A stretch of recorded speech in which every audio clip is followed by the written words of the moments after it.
Good afternoon. तो आज हम लोग डिस्कस करने वाले हैं एस्पेक्ट गामा कैमरा के बारे में। अभी जो भी गामा कैमरा आता है ना मार्केट में, वो सारे गामा कैमरा जो हैं वो एस्पेक्ट फैसिलिटी के साथ है। बहुत कम ही ऐसे मिलेगा आपको जिसमें एस्पेक्ट की फैसिलिटी ना हो, राइट। प्लेनर गामा कैमरा और एस्पेक्ट गामा कैमरा में सिर्फ इतना ही फर्क है, मतलब इतना ही नहीं, मतलब और भी डिफरेंस हो सकता है, बट मेजर डिफरेंस ये है कि प्लेनर गामा कैमरा जो है वो स्टेशनरी एक पर्टिकुलर व्यू लेगा, राइट। और एस्पेक्ट गामा कैमरा में रोटेट करने की फैसिलिटी होगी। हो सकता है कि प्लेनर गामा कैमरा में भी रोटेट करने की फैसिलिटी हो, लेकिन एक लिमिटेड एंगल पे हो। लेकिन एस्पेक्ट गामा कैमरा में जो फैसिलिटी होगी वो हो सकता है कि उसमें कंटिन्यूअस मोशन की भी फैसिलिटी हो। कुछ ऐसे भी gamma camera, aspect gamma camera है जिसके अराउंड कंटिन्यूअसली डिटेक्टर जो है वो रोटेट कर सकता है पेशेंट के अराउंड, और कुछ में एट एक पर्टिकुलर एंगल पे रोटेट करता है, then it stops, then rotate, goes to the next step, next angle, फिर stop, acquires the data, move to the another angle, acquire the data and so on. पहले के जो aspect gamma camera जो आते थे वो एक डायरेक्शंस में एक बार रोटेट होते थे, राइट। फिर दूसरी बार में आपको ध्यान रखना पड़ता था, उसको रिवर्स डायरेक्शंस में रोटेट कराना पड़ता था। यदि क्लॉकवाइज आपने एक बार रोटेट कर लिया तो दूसरी बार यदि एस्पेक्ट करना है तो उसको काउंटर क्लॉकवाइज में आपको करना पड़ता था। वो वायर जो थे वो एक दूसरे में उलझ जाते थे और फिर ना उसके टूटने की, वियर एंड टियर की पॉसिबिलिटीज आती थी। बट आजकल जो गामा कैमरा आ रहे हैं, स्लिपरिंग टेक्नोलॉजी के कारण ना वो कंटिन्यूअस एक डायरेक्शन में भी वो रोटेट कर सकते हैं, ऐसी फैसिलिटी है, ठीक है, ठीक है, राइट। अब देखो ये ना इसका बेसिक जो गामा कैमरा के जो कंपोनेंट्स हैं, या एक फंक्शनल डायग्राम के रूप में यदि देखोगे तो ये पेशेंट है, राइट। और यहाँ पे हमने वैसे एक बेसिकली एक सिंबॉलिक फॉर्म में एक पेशेंट बनाया है, और उसके दो ऑर्गन हमने बना दिए जहाँ पे रेडियो एक्टिविटी प्रेजेंट है, या रेडियो फार्मास्यूटिकल यहाँ पे डिपोजिटेड है, राइट। इसके बाद का कंपोनेंट में जो है यहाँ पे कॉलीमेटर है, यहाँ कॉलीमेटर है। कॉलीमेटर के बाद sodium iodide thallium activated crystal है। क्रिस्टल के बाद आपके पास फोटो मल्टीप्लाइड ट्यूब है। उसके बाद पोजीशन एंड लॉजिक सर्किट है।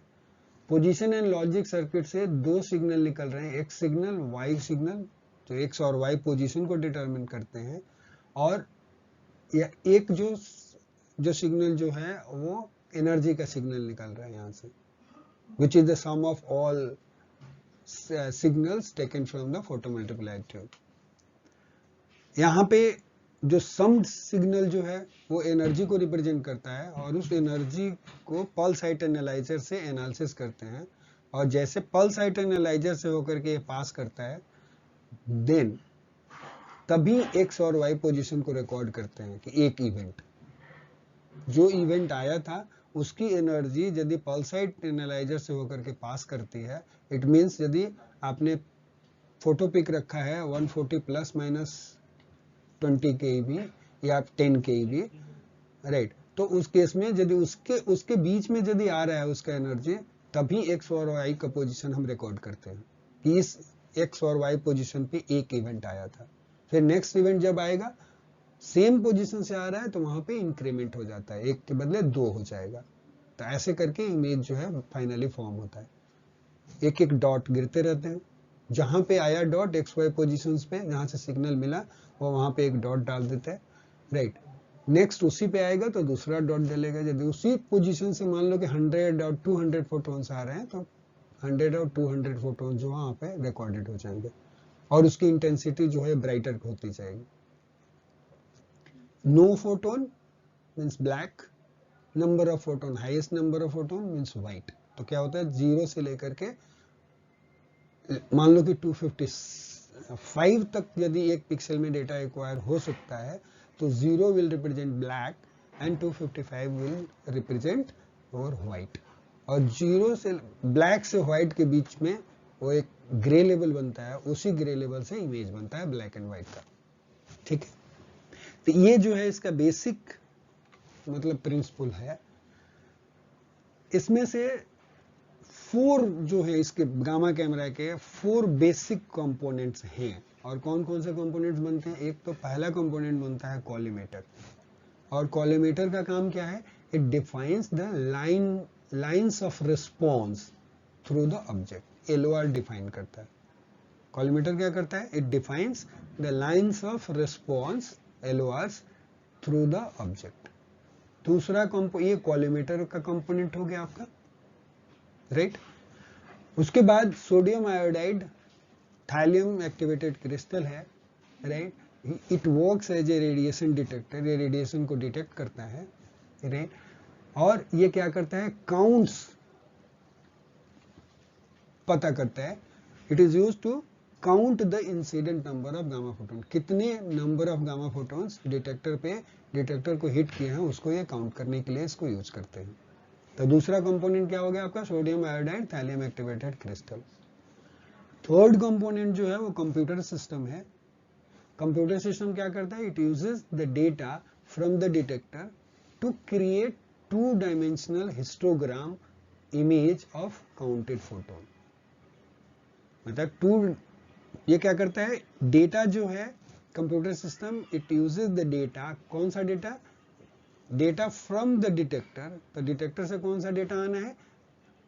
Number of incident photon. समझ गए? तो नंबर ऑफ इंसिडेंट फोटोन का डेटा जो है ये यूज करता है और उससे क्या करता है? 2 dimensional histogram image of counted photon ये क्रिएट करता है। मतलब वही जो बोल दिया कि 2 डायमेंशनल मतलब एक्स और वाई प्लेन होगा और एक्स वाई पोजीशंस पे जो जो काउंट आएंगे तो हर पोजीशन पे इंक्रीमेंट होता जाएगा तो एक हिस्टोग्राम बनता जाएगा, राइट। आप समझ पा रहे हो आप लोग? Can you visual? सबको विजुअलाइज हो रहा है या नहीं? ठीक है।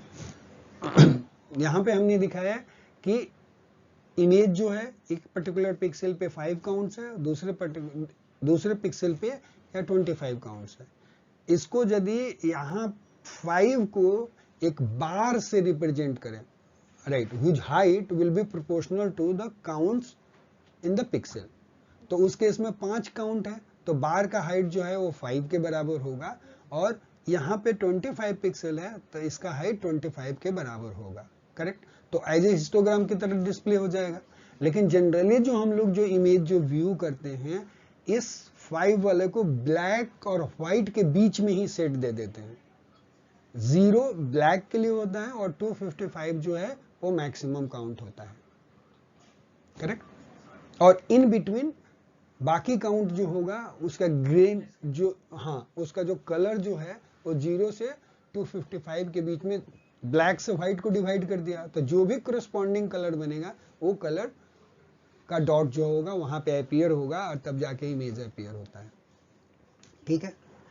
सो 4 बेसिक कंपोनेंट में कॉलीमेटर है।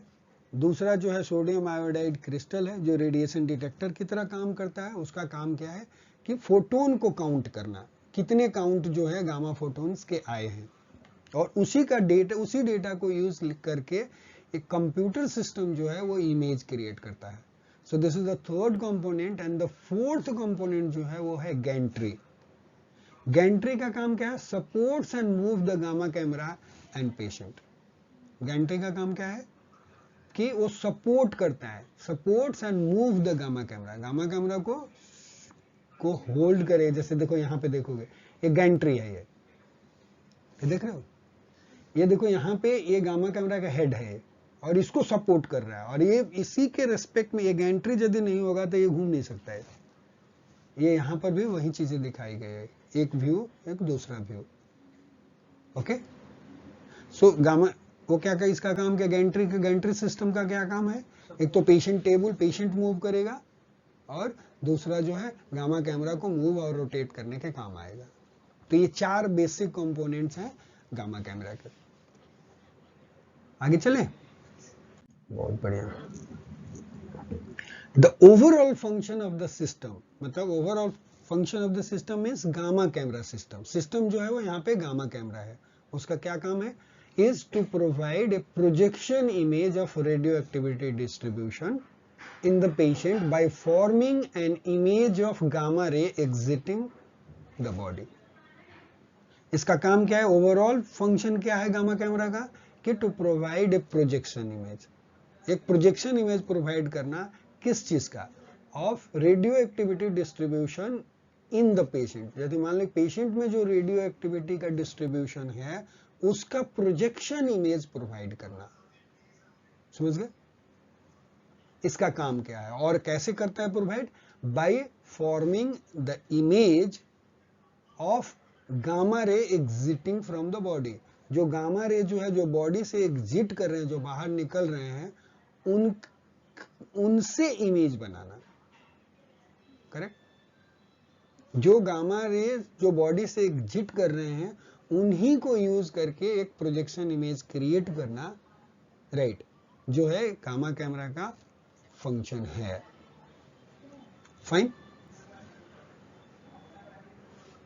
फॉर्मिंग एन इमेज का मतलब क्या, forming an image means establishing a relationship between points on the image plane and the position in the object.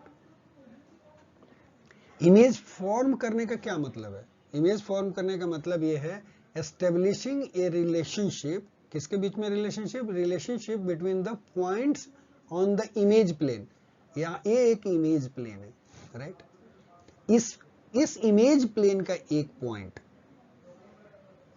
And the position in the object, और ये image plane का point जो है किस particular position को करस्पॉन्ड करता है, इसके बीच में रिलेशनशिप बनाना। इमेज बनाने का मतलब ये होता है, forming an image means establishing a relationship between points on the image plane and the positions in the object. वो पॉइंट जो है वो किस पोजीशन से आया है, ऑब्जेक्ट के किस पोजीशन से वो इमेज में वो पॉइंट बना है, वो रिलेशनशिप एस्टैब्लिश करना ही इमेज फॉर्मेशन कहलाता है। ओके, नाउ दिस समटाइम्स जो है refer to as a LOR, इसी को बोलते हैं लाइन ऑफ रिस्पॉन्स। जैसे मान लो कि एक पॉइंट यहाँ पे ये इमेज प्लेन में एक पॉइंट बना और ये ऑब्जेक्ट से इस पॉइंट से गामा रे इमिट हुआ था, समझ गए, तो इस पॉइंट, इस गामा रे ऑब्जेक्ट वाले पॉइंट से और यहाँ जो इमेज बना उस पॉइंट पे, इस पॉइंट के बीच में जो लाइन जो खींच रहे हैं, ये लाइन, यही लाइन जो है उसको क्या बोलते हैं, लाइन ऑफ रिस्पॉन्स बोलते हैं, इसी को LOR बोला जाता है, राइट। आइडियली बोल रहे हैं, ideally each position in the image provides information about the activity on unique line through the object. मतलब each point in the image, जो भी इमेज है आपको जो बन के आ रहा है, वो उसका each point it provides what, it provides information about the activity, मतलब एक्टिविटी ऑन यूनिक लाइन, मतलब इस लाइन पे, करेक्ट, थ्रू द ऑब्जेक्ट, मतलब इसी लाइन पे कहीं ना कहीं एक्टिविटी है, ये नहीं पता कि ये यहां से थी कि इस पॉइंट से है कि इस पॉइंट से। You got it? There is no way to know in projection image कि किस पॉइंट से एक्टिविटी आई थी। ओनली वे सिर्फ हमें इतना ही पता है कि इस लाइन पे कहीं ना कहीं एक्टिविटी होगी। फिर से पढ़ते हैं, आइडियली LOR का क्या मतलब, ideally each position in the image provides information about the activity on a unique line through the object. उस ऑब्जेक्ट से, इस ऑब्जेक्ट से जो ये लाइन गुजर रहा है, इसी लाइन से, लाइन पे कहीं ना कहीं एक्टिविटी है, यही इसी लाइन की एक्टिविटी का वो इमेज बना। ठीक है जी, इज इट ओके? आगे चलूं? बहुत बढ़िया। यहाँ पे ये तो एक और भी चीज दिखा रहा है ये इमेज, कि यदि थिक क्रिस्टल होगा, जब अभी हम क्रिस्टल की बात नहीं कर रहे हैं, यदि थिक क्रिस्टल होगा तो it will stop, thick crystals stops a large fraction of the photon। और ये देखो यहाँ पे थिक क्रिस्टल जो है, यदि थिक है तो देखो तीनों के तीनों एब्जॉर्ब हो जाएंगे, यदि थिन क्रिस्टल है तो सिर्फ एक एब्जॉर्ब होगा। Thick crystal stop larger fraction of photons. ठीक है, एक और पॉइंट इलस्ट्रेट कर रहा था, इसलिए हमने यहाँ पे डिस्कस कर लिया। आगे अब देखो रेडियो एक्टिव डीके क्या करता है? Radioactive decay results in the emission of photon. सही है, correct. Those that exit the body of the patient unscattered, याद रखिएगा क्या बोला? Those that exit the body of the patient unscattered carry information on the location of the decay. मतलब कहां पे DK हुआ था, बॉडी में किस पॉइंट पे रेडियो एक्टिविटी डीके हुई थी, उसका इंफॉर्मेशन कैरी करता है, करेक्ट। लेकिन those that exit from the patient unscattered important point है। अनस्कैटर्ड का मतलब क्या होता है कि जिस डायरेक्शंस में वो इमिशन हुआ उसका कहीं भी उस लाइन, जब डिटेक्शन जब तक हो रहा है वो अपना पाथ नहीं चेंज कर रहा है। स्कैटरिंग में क्या होता है? पाथ, रास्ता बदल देता है, तो वो रास्ता नहीं बदला, इधर की तरफ चला वो सीधे, without changing its path it is getting detected. Okay, clear? Those that exit the body of the patient unscattered carry information on the location of the decay. उसमें लोकेशन ऑफ द किस पॉइंट से पे DK हुआ होगा वो information उसके पास है।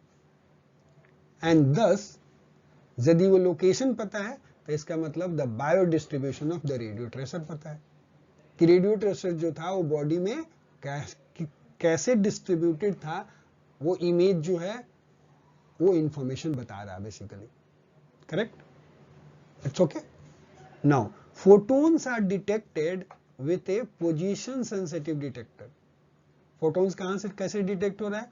वो डिटेक्टर से हम डिटेक्ट करें जहां जो पोजीशन सेंसिटिव है, मतलब हम उससे पोजीशन इंफॉर्मेशन डिराइव कर सकते हैं। वो डिटेक्टर जो पोजीशन भी बताए कि इस पर्टिकुलर पोजीशन से इमिट हुआ था, या इस पर्टिकुलर डिटेक्टर के इस पर्टिकुलर पोजीशन पे गामा रे ने हिट किया, that we can determine it out. So लिख रहे हैं photons are detected with a position sensitive detector that can provide the incoming location of the photon, right?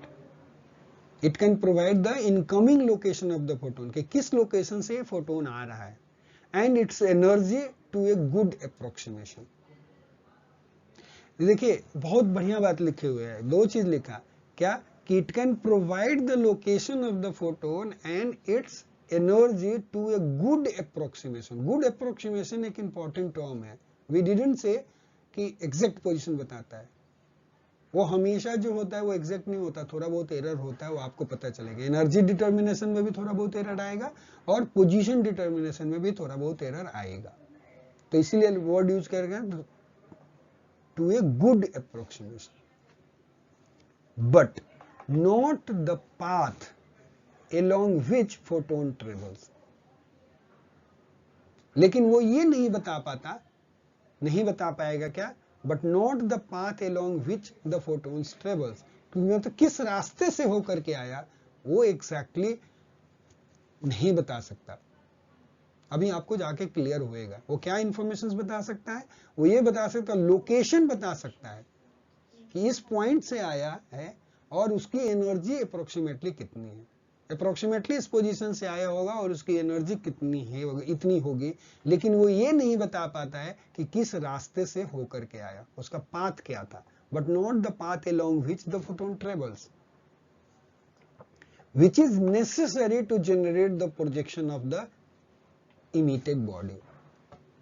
यदि मान लो हम बोल रहे हैं कि बॉडी के अंदर रेडियो एक्टिविटी डिस्ट्रीब्यूटेड है, करेक्ट, और ये फोटोन यहां से हिट करेगा डिटेक्टर के एक पर्टिकुलर पॉइंट से, तो हमको ये तो पता चल जाएगा कि ये लॉन्ग द लाइन, यदि मान लो कि हम एक डिटरमिन कर पाए तो कि ये इससे हम लोकेशंस निकाल सकते हैं कि इस पर्टिकुलर लोकेशंस पे आया होगा अप्रोक्सीमेटली और इसकी एनर्जी इतनी थी, करेक्ट। लेकिन रास्ता इधर से होकर के आया कि इधर से होके आया, कैसे घूम के आया था आप समझ गए, स्ट्राइक करके गया वो नहीं बता सकते, करेक्ट। तो ये बोल रहा है विच इज नेसेसरी, लेकिन वो इंफॉर्मेशन नेसेसरी है, जरूरी है कि किस पाथ से हो करके आया। किसके लिए जरूरी है? To generate the projection of the emitting body, मतलब उसका प्रोजेक्शन इमेज पता करने के लिए हमें 3 चीज चाहिए। किस पाथ से हो करके आया, उसकी अप्रोक्सीमेट एनर्जी कितनी थी, और उसका अप्रोक्सीमेट लोकेशन क्या था। सही है। इंसर्टिंग ए कॉलिमेटर, अब कॉलिमेटर का रोल आ रहा है। क्या फायदा है कॉलिमेटर को लेकर के आने का? एग्जामिनर आपसे क्वेश्चन पूछेगा क्यों चाहिए कॉलिमेटर आपको। Okay, inserting A collimator between the patient and the detector क्या करता है? Ceps the stream of emitted photons. यदि कॉलिमेटर नहीं होगा तो वो सेपिंग नहीं हो सकते, बट कॉलिमेटर जैसे आप इंसर्ट करते हो वो क्या करता है? It ceps the stream of emitted photon into a beam, वो एक बीम में सेप कर देता है, such that each location on the detector is associated to a line in a space along which the decay occurred. Collimator insert करने का क्या फायदा होता है? It ceps the stream of emitted, कुछ फोटोज जो इमिट हो रहे थे वो एक बीम के रूप में उसको सेव कर देता है, जहां से हमें क्या पता चलता है इस तरह से कि each location on the detector, detector पे जो हिट किया था जो भी उसका लोकेशन था, is associated to a line, एक लाइन से एसोसिएट कर रहा है, in a space along which the decay has occurred, मतलब इसी लाइन पे कहीं ना कहीं डीके हुआ होगा, वो एसोसिएट कर देता है। कॉलिमेटर का ये फायदा है, मतलब basically it is defining the line of response which is important to generate the projection image. Okay, the collimator lets pass only photons that approach the detector with a certain angle. ये भी एक बात है, वो क्या करता है collimator? Collimator सिर्फ उन्हीं फोटोन को पास करता है जो एक डिटेक्टर को अप्रोच करते हैं, किसे? विथ ए सर्टेन एंगल, एक सर्टेन एंगल से यदि अप्रोच करेंगे तो ही वो अलाउ करेगा, otherwise it will not allow. Other photons are ideally should be discarded, जबकि एक्चुअली होता नहीं है लाइन, इसलिए वर्ड यूज किया कि other photons are discarded. Ideally it should be, मतलब सारे के सारे डिस्कार्ड हो जाने चाहिए, लेकिन ऐसा होता नहीं। Thus an image is formed at the expense of the rejection of most of the photons emitted. तो जब कॉलिमेटर हम लगाते हैं तो बहुत most of the photons they are rejected, बहुत कम ही फोटोन्स मिलते हैं, अवेलेबल होते हैं इमेज फॉर्मेशन के लिए, ठीक है। Large fraction of photons are discarded. A scintigraphy, sometimes called a planar study, is obtained when a single view of patient is required. scintigraphy term को, जो scintigraphy जो है मतलब जो लाइट से जो ग्राफिक जो ग्राफ बनाते हैं, लाइट, चूंकि सिंटिलेशन लाइट जो होता है उससे हम इमेज बनाते हैं, इसलिए उसको प्रोसेस को बोलते हैं scintigraphy. scintigraphy को समटाइम्स क्या बोलते हैं? Called a planar study, is obtained when a single view of the patient is acquired. एक व्यू एक्वायर करोगे तो उसको क्या बोलेंगे? प्लेनर स्टडी बोलेंगे।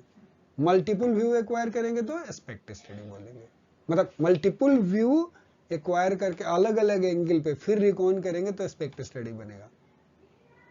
ओके, नाउ अब देखो, हम फर्स्ट पार्ट जो था वो कॉलिमेटर था, तो अब हम कॉलिमेटर से शुरू कर रहे हैं और एक एक कंपोनेंट को धीरे धीरे हम लोग डिस्कस करते जाएंगे, right. So collimator functions as a mechanical lens की तरह काम करता है, बिकॉज इट डिफाइंस क्या? LORs, लाइन ऑफ रिस्पॉन्स, ये हम समझ चुके। Okay, the collimator accomplishes this by preventing photons emitted along the directions that do not lie along the line of response from reaching the detector. यदि line of response पे नहीं होगा कोई भी फोटोन, तो उसको क्या करेगा, उसको रिजेक्ट कर देता है collimator. It's only say it अकम्प्लिशेस अपना फंक्शन। उसका फंक्शन क्या है कि डिफाइन द एलओआर। तो कैसे अकम्प्लिश करता है, by preventing the photons emitted along directions that do not lie along the line of response। जो लाइन ऑफ रिस्पॉन्स के along जो लाई नहीं करते थे, उनको क्या कर रहा है, उनको प्रिवेंट कर रहा है, उसको अलाउ नहीं कर रहा है इमेज में डिटेक्टर तक पहुंचने के लिए। ओके, मींस इट डिस्कार्ड्स दोस। सिर्फ जो लाइन ऑफ रिस्पॉन्स के along जो भी फोटोन होंगे जो ट्रेवल किए वही अलाउड होंगे इमेज फॉर्मेशन में। Fine. Collimator consists of a set of holes। Collimator में क्या होता है, it is there is set of holes in a dense material. एक डेंस मटेरियल में हम क्या करते हैं, सेट ऑफ होल्स क्रिएट करते हैं। विथ डेंस मटेरियल कैसा होता है, with a high atomic number, typically lead, right. The holes are parallel to the line of response. ठीक है। Ideally, each point in the object would contribute to only one LOR। क्या बोल रहा है, each point in the object, मतलब हर object का एक एक पॉइंट जो होना चाहिए would contribute to only one LOR। Ideally ऐसा ही होना चाहिए कि एक ऑब्जेक्ट के एक एक पॉइंट से एक ही LOR निकले। This requires the use of collimator holes। इसी के लिए क्या चाहिए हमें, this requires the use of collimator holes that are very long and narrow. सिर्फ ऑब्जेक्ट के एक एक ऑब्जेक्ट के हर पॉइंट से एक ही एलओआर हो। यदि इस कंडीशन को हम चाहते हैं कि सेटिस्फाई हो, तो उस केस में कॉलीमेटर के क्या चाहिए, वेरी लॉन्ग और नैरो होल होना चाहिए। एक तो होल क्या होना चाहिए, बहुत लंबा होना चाहिए, लेंथ, और दूसरा इसका होल का साइज जो होना चाहिए बिल्कुल नैरो होना चाहिए। तभी जाकर के एक ऑब्जेक्ट के, मतलब ऑब्जेक्ट के एक एक पॉइंट के लिए एक एक एलओआर बनेगा। However such holes would allow very few photons to pass through the collimator and be detected। मतलब लेकिन ऐसा क्या करेगा, प्रॉब्लम क्या होगा इसमें कि इस होल से बहुत कम ही फोटोन जो हैं उससे होकर के क्रॉस कर पाएंगे। समझ गए। और इमेज फॉर्मेशन के लिए हमें लार्ज नंबर ऑफ फोटोन चाहिए, वो आगे और जाकर के क्लियर होएगा अभी। ठीक है। नंबर ऑफ होल इंक्रीज करके भी क्या करोगे, जितना ऑब्जेक्ट में जो पॉइंट होगा उतने ही, हम तो ऑलरेडी ऑब्जेक्ट की बात बोल चुके कि ईच ऑब्जेक्ट के ईच पॉइंट से एक ही एलओआर जाए। उसके लिए कंडीशन है कि लॉन्ग होल होना चाहिए और उसका नैरो, मतलब ये होना चाहिए, requires collimator that holes are very long and narrow. ये कंडीशन है बस। चाहे तुम जितना बना लो होल, उसकी तो बात ही नहीं हो रही है। करेक्ट। कन्वर्सली उल्टा क्या होगा, इंक्रीजिंग द डायमीटर। यदि मान लो कि ये सोच रहा है हम लोग कि डायमीटर यदि हम इंक्रीज करेंगे और decreasing the length of the hole. पहले का डायमीटर बिल्कुल नैरो था और होल लंबा था। अब का उल्टा क्या कर सकते हैं, इंक्रीजिंग द डायमीटर, अब डायमीटर इंक्रीज कर दिया। ठीक है। And decreasing the length of the hole. अब ये लेंथ ऑफ द होल ये इतना बड़ा था, इसको क्या कर दिया हमने, छोटा कर दिया। और बीच के डिस्टेंस जो थे होल का साइज हमने बढ़ा दिया। Results in much larger range of incident angles passing through the collimator. उस केस में एंगल ऑफ एक्सेप्टेंस जो है ना वो बढ़ जाता है। करेक्ट। तो एंगल ऑफ एक्सेप्टेंस बढ़ जाएगा तो क्या होगा कि देखो यहां का भी फोटोन एक पॉइंट पे डिटेक्ट हो रहा है और यहां का भी होगा। ऑब्जेक्ट तो तुम्हारा इधर है कॉलीमेटर की तरफ। समझ गए। तो इधर जो भी इमेज बने, एक पॉइंट सोर्स भी यदि तुम मान लो कि रख रहे हो, सपोज करो कि चाहे इधर रखो चाहे देखो ये कॉलम, यहाँ पे एक आपने पॉइंट सोर्स रखा, राइट, और ये होल है। अब इस पॉइंट सोर्स से जो भी फोटोन निकला, मान लो कि इधर की तरफ निकले और इधर की तरफ निकले, यहां से भी स्कैटर यदि होएगा तो ये भी इसी पॉइंट पे आके हिट कर रहा है और ये भी इसी होल पे हिट कर रहा है। इधर की तरफ जब क्रिस्टल होगा तो उसको क्या मिलेगा, एक पॉइंट मिलेगा। एक्चुअल में हमें इमेज कहां पे होना चाहिए, ये इधर की तरफ होना चाहिए था, लेकिन यहां का भी इमेज इसी पे बना, यहां का भी इमेज इसी पे बना, और ये वाला तो बीच वाला तो बना ही बना, एक तो बना नहीं, फिर वो वाला कंडीशन आपका फुलफिल नहीं हुआ कि ऑब्जेक्ट के ईच पॉइंट से एक ही एलओआर होना चाहिए, वो कंडीशन फुलफिल नहीं हुआ। तो जैसे भी होल का साइज, होल का डायमीटर बढ़ाओगे या लेंथ को डिक्रीज करोगे तो ये प्रॉब्लम आने वाला है। सर अगर होल का डायमीटर कम कर दिया but length, The lines from the point source through the collimator indicate the farthest part that the 2-point source could be and still have photons detected at the same point on the image plane। मतलब वही बात बोला कि इतने दूर के भी photons जो थे वो भी एक ही पॉइंट पे आकर के डिटेक्ट हो रहे हैं, जो स्लाइड पे भी बताया था। यहां का फोटोन यदि था वो भी इसी पॉइंट पे आके डिटेक्ट हुआ, ये दूर, इससे दूर है ना ये भी, लेकिन इसी पॉइंट पे आके डिटेक्ट हो रहा है, सेम ही पॉइंट पे। आपको समझ में आ रहा है? देखो ये पॉइंट सोर्स था, इस पॉइंट सोर्स का इमेज यहां पे बनता, ये तो बिल्कुल सही है 1-to-1 कॉरेस्पॉन्डेंस, लेकिन ये एंगल ऑफ एक्सेप्टेंस बढ़ने से क्या हुआ, यहां पॉइंट का भी इमेज इसी पे पड़ रहा है जो इस एक्चुअल पॉइंट से दूर है। समझ गए? This is the problem. Thus source closer together then this would not be fully resolved.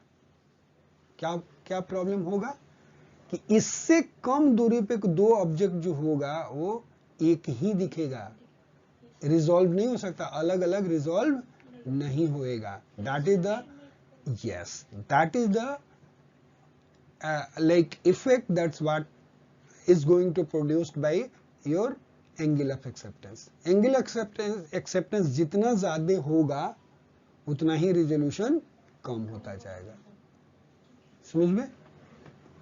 The resolution decreases as a function of the distance. एक और भी बात याद रखिएगा, right, resolution decreases as a function of the distance. मतलब इसीलिए हम लोग क्या करते हैं, parallel, specially parallel hole collimator में ऑब्जेक्ट को एज क्लोज एज पॉसिबल रखा जाता है। जब इमेज करते हो तो डिटेक्टर को उतना ही क्लोज लेकर के जाते हैं। The resolution improves proportionally with the reduction in the width of the collimator hole, right, and improves though not proportionally with the whole length। कैसे पता है? resolution improves proportionally in the width of the collimator hole। यदि collimator का whole का size जो है, right, उसके proportions में इंप्रूव हो रहा है। जितना मतलब होल का साइज छोटा होता जाएगा, होल जो है जितना ही पतला होगा, डायमीटर उसका जितना कम होगा, राइट, उतना ही बढ़िया रिजोल्यूशन होगा। And improves with the hole length, और होल लेंथ भी जब बड़ा होगा तब भी इंप्रूव होएगा। वही वाली बात जो पहले स्लाइड में बोली थी, क्या कि नैरो और लॉन्गर होल एंड नैरो दोनों चाहिए, तब जाके के रिजोल्यूशन जो होगा वो आपका बेहतर होगा। लेकिन बोल रहा है कि ये प्रोपोर्शनलिटी नहीं है यहाँ पे, स्पेशली याद रखिएगा, होल लेंथ के कंपेरिजन में प्रोपोर्शनलिटी नहीं है। प्रोपोर्शनलिटी किसके साथ है? उसके होल के डायमीटर से, राइट, उसके साथ प्रोपोर्शनल रिलेशनशिप है। मतलब प्रोपोर्शनल रेट से जितना डायमीटर कम होता जाएगा उतना ही शार्पर इमेज बनेंगे।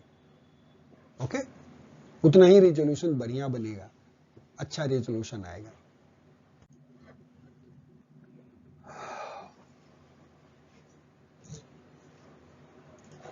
बोला from the discussion from the previous slide it can be seen that each hole has a cone of response. हर होल का रिस्पॉन्स क्या कोन की तरह है, देख रहे हो? एक तंबू जो मतलब होल जो होगा वो बिल्कुल कोन की तरह होता है उसका response. Did you get it?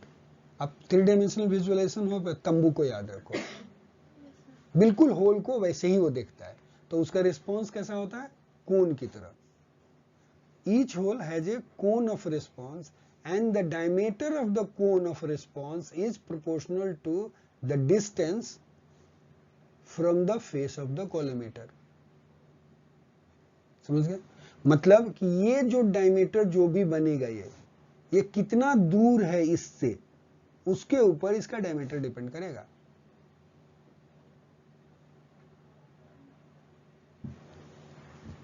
आप सब नहीं समझ पा रहे? देखो ये कोन ऐसे करके कोन रिस्पॉन्स बन रही है, ये तो समझ में आ गया। अब यहां पे यदि ऑब्जेक्ट होगा तो ये देखो कोन का साइज, ये देख रहे हो, ये साइज,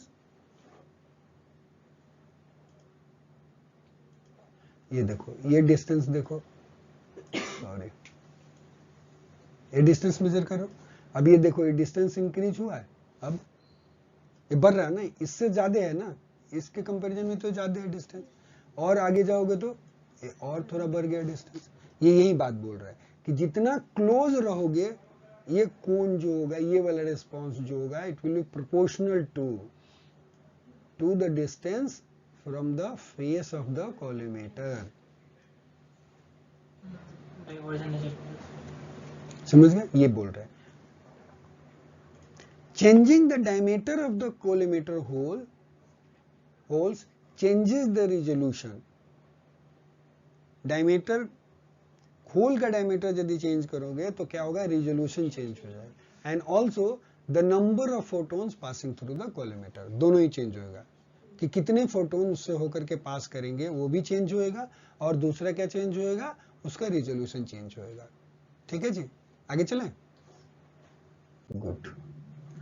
अब दूसरी बात, the noise in nuclear medicine image results from statistical variations in the number of photons counted in a given counting interval।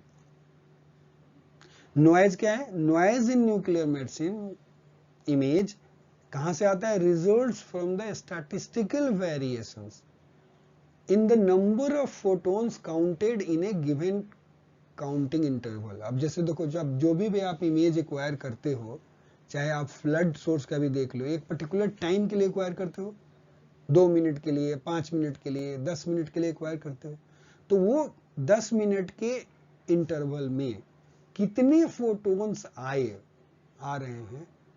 अब यदि मान लो कि आप 5 मिनट का इंटरवल लगा दो और सीजियम का सोर्स रखो, 30 ईयर हाफ लाइफ है, राइट, और 10 बार काउंटिंग करो 5-5, तो काउंट सेम आनी चाहिए, बिल्कुल सेम आना चाहिए, लेकिन सेम नहीं आएगा, उसके बीच में स्टैटिस्टिकल वेरिएशंस होएगा।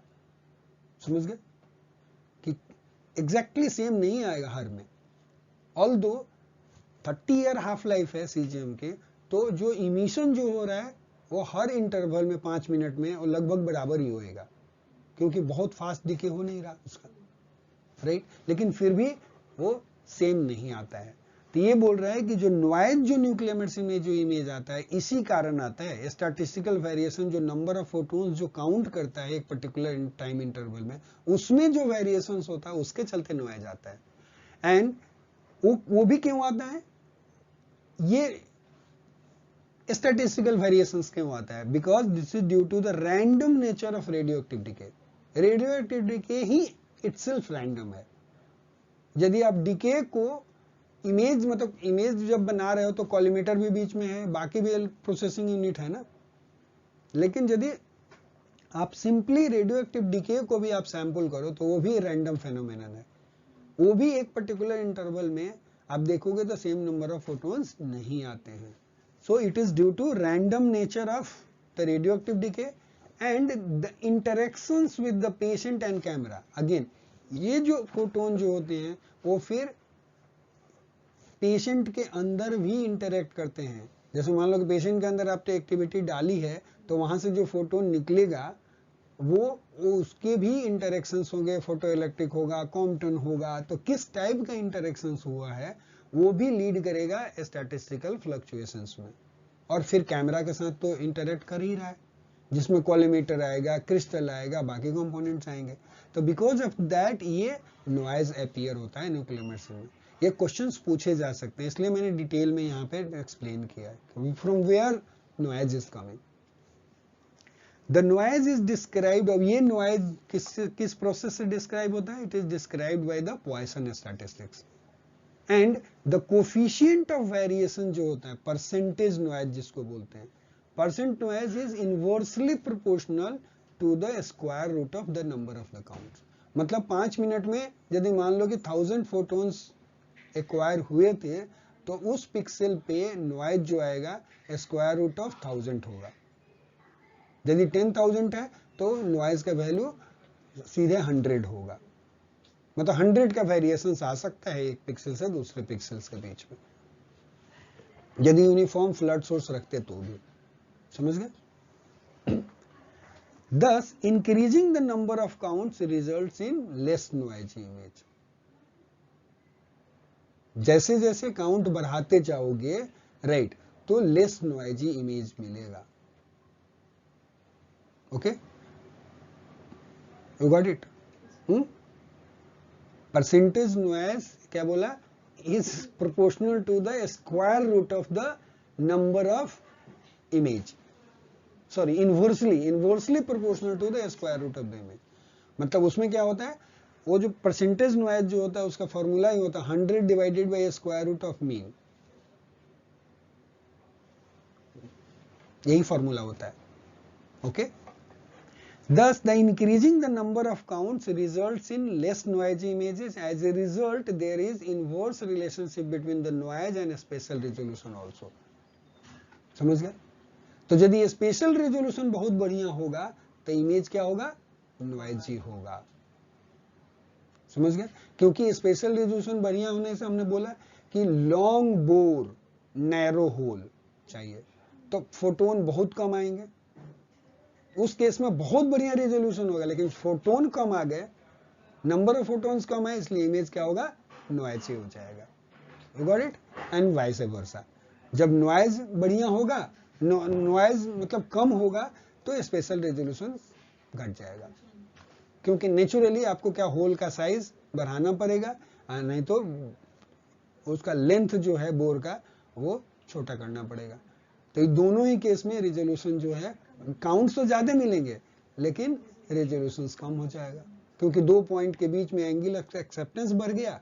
तो इसलिए क्या होगा उस केस में, आपके जो या मतलब आपका स्पेशल रेजोल्यूशन घट जाएगा, क्योंकि इस 2 पॉइंट के बीच का डिस्टेंस में कोई भी ऑब्जेक्ट होगा वो डिफरेंशिएट नहीं हो पाएगा. करेक्ट? बहुत बढ़िया. In practice, of course, the channels of the collimator have a finite width and length, so that photons from the lines nearly parallel to each other channels are also accepted. अब देखो क्या बोल रहा है.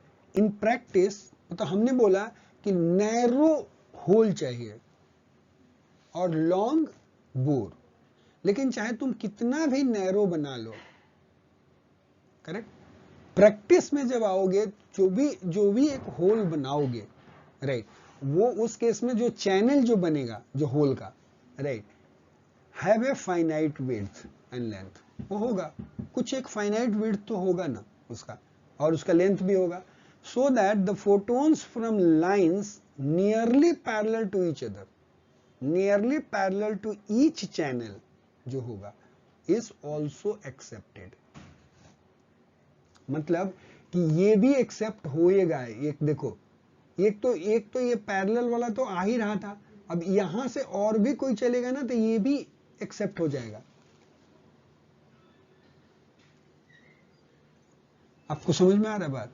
नहीं, ये इतना बड़ा होल है ना, देखो जितना ये तो सारे के सारे जो यदि ये होल है तो इसमें तो जितने फोटोन समा सकते हैं वो तो सारे सारे आ ही जाएंगे, लेकिन ये थोड़ा तिरछा भी जो था ये भी तो आ गया,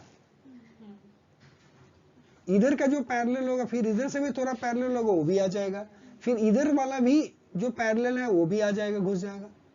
ये यही बात बोल रहा है कि फाइनाइट विड्थ होने के कारण ये क्या होता है, they are photons from lines nearly parallel to each channels are also accepted. Correct? This has two effects. यदि ऐसा होगा तो दो तरह का इफेक्ट ऑब्जर्व होएगा. Number one, first, because wider and shorter channels क्या करेंगे, allow more photons to pass, sensitivity increases. उस केस में क्या होगा, सेंसिटिविटी इंक्रीज कर जाएगी, मतलब ज्यादा नंबर ऑफ फोटोन्स डिटेक्ट होंगे, काउंट्स पर सेकेंड ज्यादा डिटेक्ट होंगे जो डिटेक्टर पे फॉल हुए थे. This increase improves the counting statistics. तो ज्यादा डिटेक्ट होंगे तो नंबर ऑफ काउंट्स बढ़ गए, नंबर ऑफ काउंट्स बढ़ गए तो इमेज नॉइज कम हो गया, इमेज नॉइज कम हुआ, स्पेशल रेजोल्यूशन, यस, इमेज का नॉइज कम हो जाएगा. स्पेशल रेजोल्यूशन तो वैसे भी कम है क्योंकि बोर का साइज आपने बढ़ा दिया. सेकंड, दूसरा क्या होगा, जब वाइडर और शॉर्टर चैनल, जब आप देखो यहां पर भी वाइडर और शॉर्टर चैनल ही यूज करा था, तो हमने क्या बोला, दो इफेक्ट होएगा.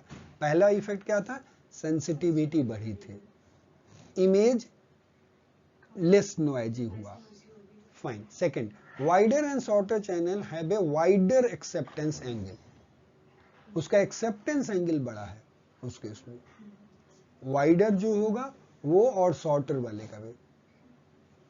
देखो ये वाइडर भी है और शॉर्टर भी है, इसका होल लेंथ भी शॉर्टर है ना, ये लॉन्गर है, ये दिख रहा है. तो इस केस में इसका क्या है, एक्सेप्टेंस एंगल बढ़ रहा है, which means that they define LOR more loosely. मतलब एक्सैक्ट LOR नहीं मिलेगा. Hurting special definitions that is leading to worse resolution. इसके चलते रिजोल्यूशन जो है इसका जाएगा. This trade off results in forced design choice. तो कॉलीमेटर के डिजाइन जो है अब इसके बीच में हमें ट्रेड ऑफ करना पड़ेगा. हमें दोनों चीज नहीं मिलेगा, सेंसिटिविटी और रिजोल्यूशन दोनों ही बेहतर हो ऐसा नहीं मिलने वाला है, हमें एक के साथ तो कॉम्प्रोमाइज करना पड़ेगा. सो दो तरह का डिजाइन कॉलीमेटर का होता है, high resolution versus high sensitivity. या तो हाई रेजोल्यूशन लो और नहीं तो हाई सेंसिटिविटी लो, और नहीं तो दोनों के बीच बीच में रहो. एक जाएगा तो दूसरा मिलेगा, दूसरा जाएगा तो उसका इनवर्स, ऐसे ही मिलने वाला है. सही है, चलो आगे. बहुत बढ़िया. A common choice is also a compromise में क्या करते हैं हम लोग, ऑल या जनरल पर्पस कॉलीमेटर बनाते हैं. एक बनता है कि एक बीच बीच का ले लेते हैं, एक तो हाई रेजोल्यूशन, एक हाई सेंसिटिविटी, एक बीच बीच का, ऑल या जनरल पर्पस कॉलीमेटर हो गया. ठीक है, तो तीन तरह का आपको डिजाइन मिलेगा पैरेलल कॉलीमेटर में. ऑल और जनरल पर्पस कॉलीमेटर मिलेंगे, हाई रेजोल्यूशन कॉलीमेटर मिलेगा और हाई सेंसिटिविटी कॉलीमेटर मिलेगा. Are commercially available as well as other choices such as ultra high resolution भी अवेलेबल है. राइट? अब देखो यहां पे ये, इसमें देखो हाई सेंसिटिविटी कॉलीमेटर में क्या है, एक बोर का लेंथ कम हुआ और वाइडर एक्सेप्टेंस एंगल, होल का साइज बढ़ा दिया, तो क्या बन गया, हाई सेंसिटिव कॉलीमेटर बन गया. हाई रेजोल्यूशंस के लिए नैरो होल कर दिया, देखो ये नैरो होल कर दिया तो हाई रेजोल्यूशन बन गया. और हाई रेजोल्यूशन और कैसे बना सकते हैं, लॉन्गर बोर को भी बना सकते हैं. So this designs are possible. ठीक है जी. अब the choice of right collimator, कौन सा कॉलीमेटर यूज करना चाहिए, इट्स नॉट ओबियस, लेकिन ये एग्जाम में क्वेश्चन पूछा जाता है, कौन सा कॉलीमेटर यूज करना है, right choice of collimator. The choice of collimator in some cases क्या करना है, it may be dictated by the type of the study, कि किस टाइप की स्टडी है उसके ऊपर डिपेंड करेगा कि मुझे कौन सा कॉलिमेटर मेरे लिए राइट होगा। If resolution is not important, यदि मान लो कि कोई ऐसा स्टडी कर रहे हो जहां पे रिजोल्यूशन इंपॉर्टेंट नहीं है, फॉर एग्जांपल रीनोग्राम की स्टडी, आपको फ्लो देखना है, वहां पे रिजोल्यूशन इंपॉर्टेंट नहीं है, right, obviously high sensitivity should be preferred. तो उस केस में आप क्या करोगे, हाई सेंसिटिविटी कॉलिमेटर जो है उसको प्रेफर करोगे, किस लिए, to minimise the dose to the patient. में तो कम एक्टिविटी भी डालोगे तभी भी नंबर ऑफ फोटोन्स ज्यादा मिलेंगे, क्योंकि कॉलिमेटर ही तो रिस्ट्रिक्ट कर रहा था, बहुत सारी चीजें रिजेक्ट कर रहा था। हाई सेंसिटिविटी में वो ज्यादा डिटेक्ट करेगा तो पेशेंट को कम रेडिएशन डोज मिलेगा, मतलब कम एक्टिविटी इंजेक्ट करके भी हमें अच्छे इमेज मिलने वाले।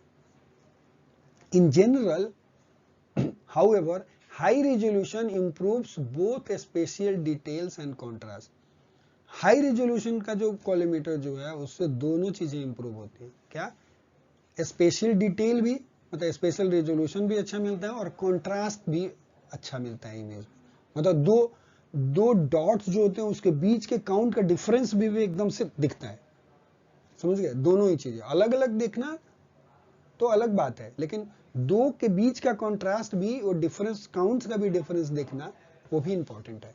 सो कॉन्ट्रास्ट भी इंप्रूव होता है और उसका स्पेशल डिटेल भी इंप्रूव होता है, both of which are important, और दोनों ही चीजें इंपॉर्टेंट है, specially when both the presence and location of the lesions are in the question. मतलब यदि मान लो कि कोई आप ऐसी स्टडी कर रहे हो जहां पे ये कोई ट्यूमर है या नहीं है, या लीजन है या नहीं है, वो उसका प्रेजेंस और लोकेशन भी इंपॉर्टेंट हो, कहां पे है, दोनों ही चीजें जब इंपॉर्टेंट हो तो उस केस में हमें क्या लेना है, हाई रिजोल्यूशन कॉलिमेटर लेना है। Indeed A number of studies suggest that it is usually better to acquire relatively fewer photons at high resolution collimator।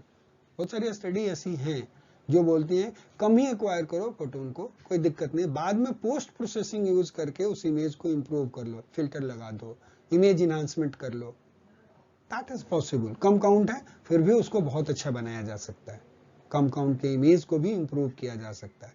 So inject less activity, acquire with the high resolution collimator, right, and do the post processing, go for the image enhancement, correct, compensate with that, okay, यही बात बोल रहे हैं कि then trade the resolution for decreased noise by smoothing the image using the image processing filters, okay। so इस case में जहां पे presence and location of the lesions are question, तो उस केस में क्या करोगे आप, हाई रेजोल्यूशन कॉलिमेटर यूज करने वाले हो, ओके, ठीक है। Use of the highest resolution collimator parallel collimator available has been recommended for perfusion SPECT study, SPECT के लिए, कार्डियक में स्पेशली, कार्डियक में भी हाई रेजोल्यूशन, जो highest resolution parallel collimator is available and has been recommended for perfusion SPECT study के लिए, cardiac में, specially cardiac में रिकमेंडेशंस है। अनदर इंपॉर्टेंट कैरेक्टरिस्टिक्स क्या है कॉलिमेटर का, another important characteristics of collimator is the opacity of collimator septa to incident gamma rays, correct. In an ideal collimator, the septa would block all incident radiation। Septa पे कोई भी कितने भी radiation चाहे उसको ब्लॉक कर देना चाहिए ideally। However, in real collimators, some fractions of the radiation pass through or scatters in the septa। Septa में, सेप्टा को क्रॉस भी कर जाते हैं, पास भी कर जाते हैं, या उसमें स्कैटर्ड हो जाते हैं, एंड इज डिटेक्टेड, और उसके बाद डिटेक्ट होते हैं। जो पेनिट्रेट कर गए वो भी डिटेक्ट हो जाते हैं, स्कैटर होने के बाद भी डिटेक्ट हो जाते हैं। These phenomena are referred to as a septal penetration and scatter. क्या बोलते हैं उसको, सेप्टल पेनिट्रेशन एंड स्कैटर बोलते हैं। The amount of septal penetration and scatter depends on the energy of the incident photon. कितना सेप्टल पेनिट्रेशन होगा और scatter होगा, ये डिपेंड करेगा energy of the incident photon पे, कि किस एनर्जी का फोटोन जो था वो कॉलिमेटर के साथ इंटरेक्ट किया, या उसके ऊपर फॉल हुआ। And the thickness and composition of the septa, उस पर भी डिपेंड करता है कि थिकनेस, सेप्टा का थिकनेस कितना है और किस कंपोजिशन का बना हुआ है। मीन्स लेड में अलग होगा, टंगस्टन में अलग होगा, गोल्ड का बना हुआ होगा तो अलग होगा, कंपोजिशन पे भी डिपेंड करेगा। And aspect ratio of the collimator holes, मतलब aspect ratio of the collimator holes में तो कोलिमेटर होल का डायमीटर वर्सेस लेंथ पे, समझे, इस पे भी डिपेंड करेगा।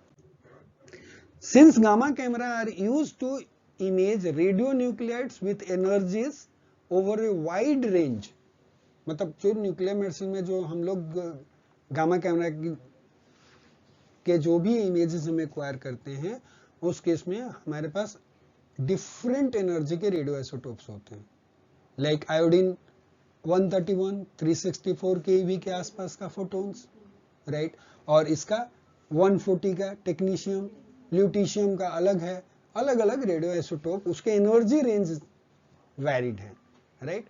And thus the collimators are typically available that are appropriate for the several energy ranges. तो अलग अलग एनर्जी रेंज के लिए अलग अलग कॉलीमीटर्स अवेलेबल है। कई बार कॉलीमीटर का क्लासिफिकेशन लोग इसके बेसिस पे भी करते हैं, एनर्जी के बेसिस पे करते हैं।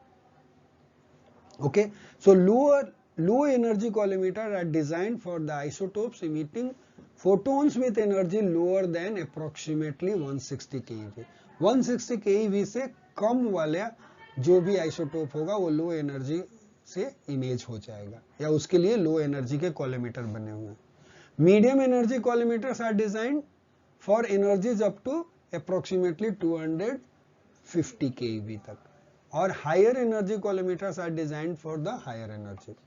हायर एनर्जी कॉलीमीटर उससे ज्यादा एनर्जी के लिए डिजाइन होते हैं, ठीक है।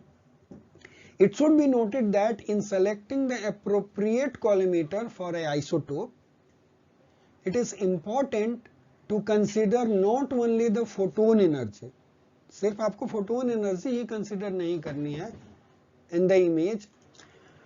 It should be noted that in selecting the appropriate collimator for an isotope, it is important to consider not only the photon energies included in the image but also the higher energy photons that may not be included in the image। मतलब देखो, एक बोल रहे हैं कि आपको photon energy तो देखना ही देखना है, लेकिन कई आइसोटोप ऐसे भी होते हैं कि जिनमें मल्टीपल एनर्जी का इमिशंस होता है, तो आप ये चाहते हो कि हाई एनर्जी वाला नहीं आना चाहिए इमेज में, उसके हिसाब से कॉलीमेटर का सिलेक्शन किया जाता है। मतलब आपका सपोज करो, उसका एग्जांपल और क्लियर होएगा। For example iodine 123, there are a number of low abundance high energy photons उसमें है। जैसे यहाँ पे iodine 123 emits a series of high energy photons, कितना, मोर देन 300 keV, उसका अबेंडेंस क्या है, 2.5% है। तो यही बात बोला, for example iodine 123, there are a number of low abundance high energy photons that can penetrate through collimator को, सेप्टा को पेनिट्रेट कर सकते हैं और scatter in septa and corrupt the image. As a result, medium energy collimators are sometimes used for iodine 123 imaging, despite the mean gamma photon energy is 159 keV, जबकि कायदे से 160 से नीचे था तो लो एनर्जी यूज कर लेना चाहिए, लेकिन इमेज क्वालिटी इंप्रूव करने के लिए, क्योंकि हम नहीं चाहते हैं कि हाई एनर्जी वाले 2.5% अबेंडेंस वाले भी फोटोन डिटेक्ट हों, इसलिए हम लोग मीडियम एनर्जी की तरफ चले जाते हैं। समझ गया? तो ये एक क्वेश्चन एग्जामिनर पूछ सकता है कि इस केस में वो क्यों यूज करोगे, वो ऐसे पूछेगा क्यों यूज कर, रीजन बताओ, तो रीजन यही है, ठीक है। तो ये the iodine 123 emits a series of high energy 300 greater than 300 keV, 2.5% abundance gamma photons in addition to the primary emission 159 keV, 83% abundance. Despite their low abundance, high energy photons penetrate through a lower energy parallel hole collimator much more readily than 59 keV photons resulting in large down scatter in the photopeak window। तो large down scatter photopic window में जाता है, इसलिए image quality जो होती है वो degrade हो जाती है। सो इसलिए आयोडीन 123 का इमेज कई बार हम लोग मीडियम एनर्जी कोलिमेटर से करते हैं, जबकि ऐसा देखोगे तो इसको 159 की भी एनर्जी है, तो इसको लो एनर्जी से कर लेना चाहिए था, लेकिन हम प्रेफर किससे करेंगे? यस, मीडियम एनर्जी कोलिमेटर से करेंगे, because to improve the image quality, right, scatter और पेंट्रेशन रिड्यूस करने के लिए, right. For multi hole collimator hole का शेप बहुत इंपॉर्टेंट है, राइट, होल का शेप कैसा होना चाहिए is an additional important factor in collimator design. There are three most common hole shapes are shown in figure this. एक देखो, एक तो सर्कुलर है, राउंड होल जिसको बोलते हो, round whole, hexagonal, square, right. तीन तरह का डिजाइन अवेलेबल है। Round holes have advantage that resolution is uniform in all directions in planes parallel to the face of the collimator, right? Face of the collimator के parallel यदि object रखा है तो हर directions में उसका रिजोल्यूशन जो होगा वो सेम यूनिफॉर्म होगा। राउंड होल्स का ये एडवांटेज है, ठीक है। इस फिगर में ब्लैक जो एरिया जो है, ब्लैक इंडिकेट्स सेप्टा, ये सारे सेप्टा है, राइट, और व्हाइट इंडिकेट्स ओपन स्पेस, ये होल है जिसके थ्रू फोटोन जो है वो क्रॉस करेंगे। डी जो है वो उसका डायमीटर ऑफ द होल है, और ये सेप्टा का थिकनेस है, एस जो यहाँ पे दिखाया है, ठीक है, हर जगह पे, ओके। ये एक क्लोजअप व्यू है hexagonal typical parallel hole collimator showing the hole का स्ट्रक्चर जो दिखा रहा है, ऐसे होल्स दिखते हैं। इंडिविजुअल होल्स आर अप्रोक्सीमेटली, इस इमेज में जो है 1.9 mm है अक्रॉस इन दिस एग्जाम, ठीक है। इनका होल जो है कितने साइज का है देखो, 1.9 mm, ये जो इतना जूम होकर के जो बड़ा वाला दिख रहा है, हाँ। Hexagonal hole collimator are most common design, ये है। Gamma camera most common design for gamma camera using continuous crystal.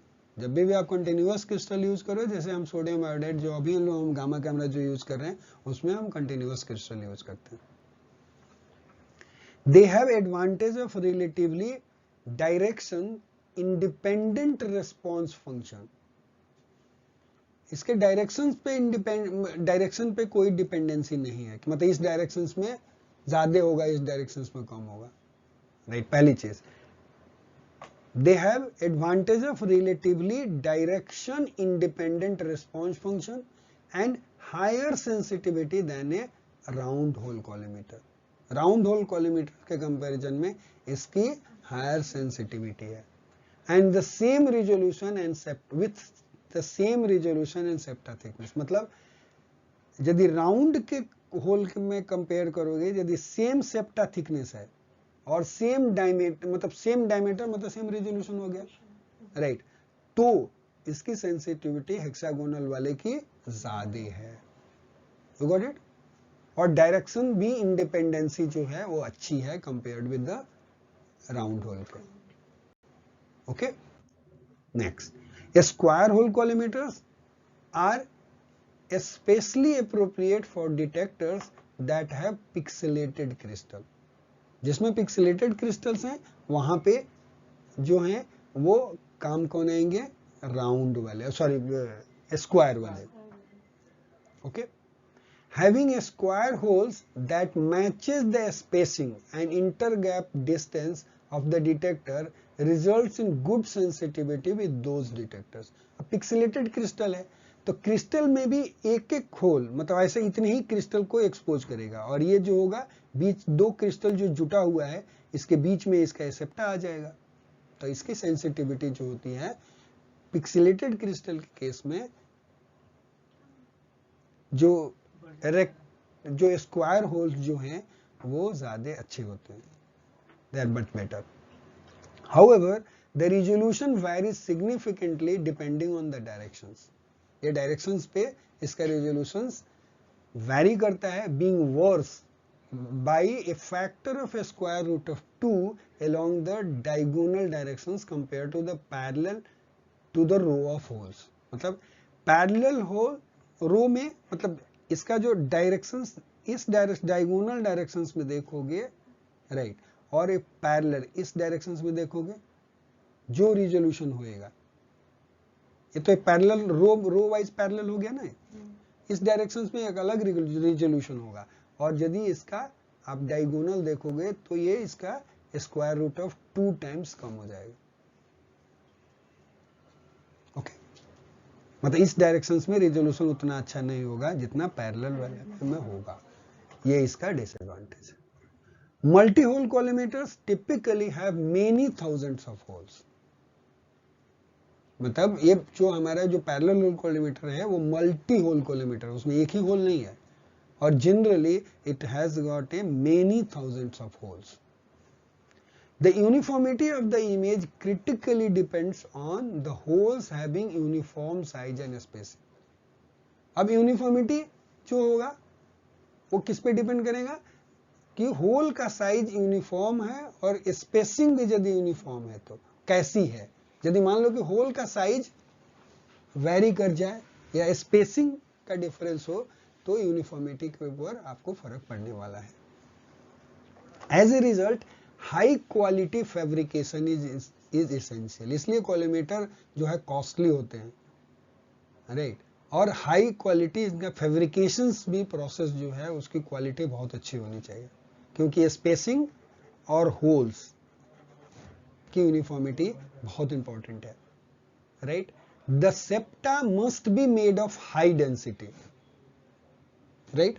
Septa जो होना चाहिए वो हाई डेंसिटी मटेरियल का होना चाहिए, high Z material, in order to stop incident gamma rays, क्योंकि उसमें हमें सेप्टा के अंदर हमें फोटो इलेक्ट्रिक इफेक्ट चाहिए कि जो भी फोटोन जो आ रहे हैं वो क्या हो जाए, एब्सॉर्ब हो जाए. Lead is the material of choice for most multi hole collimators due to its relatively low cost, low melting temperature and malleability. हम स्पेसिफिकली ये क्वेश्चन पूछते हैं स्टूडेंट से, लेड ही क्यों, यही प्रॉपर्टी है, लो cost, low melting temperature and low malleability. और आज हम यहीं पे रुकते हैं, राइट. बाकी की क्लास अगले दिन देखेंगे.